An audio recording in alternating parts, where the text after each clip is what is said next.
السلام علیکم دوستو، یہاں پر آپ کو تازہ ترین خبر سے آگاہ کرتے چلیں کہ میری زندگی کو خطرہ ہے، کچھ ہوا تو سرداروں پر اس کی ذمہ داری عائد ہوگی۔ ملزمان مجھے ہراساں کر رہے ہیں اور جان سے مارنے کی دھمکیاں بھی دے رہے ہیں۔ عمر رباب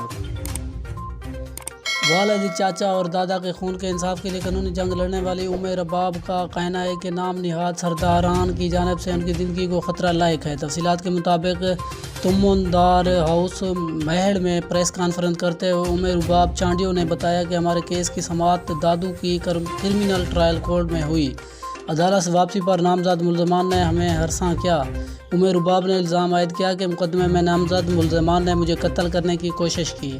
سماعت کے بعد ملزمان نے گاڑیوں میں ہمارا پیچھا کیا اور گاڑیوں کے ذریعے راستہ تنگ کر کے ہمیں روڈ سے اتارنے کی کوشش کی، مگر اللہ کا لاکھ لاکھ شکر ہے ہم محفوظ رہے۔ والد، چاچا اور دادا کے قتل کا انصاف لینے والی عمر رباب چانڈیو نے کہا ہے کہ اعلیٰ حکام کو بتانا چاہتی ہوں کہ میری زندگی کو خطرہ ہے۔ مجھے اور فیملی کو کچھ ہوا تو ذمہ دار قتل میں نامزد سردار ہوں گے۔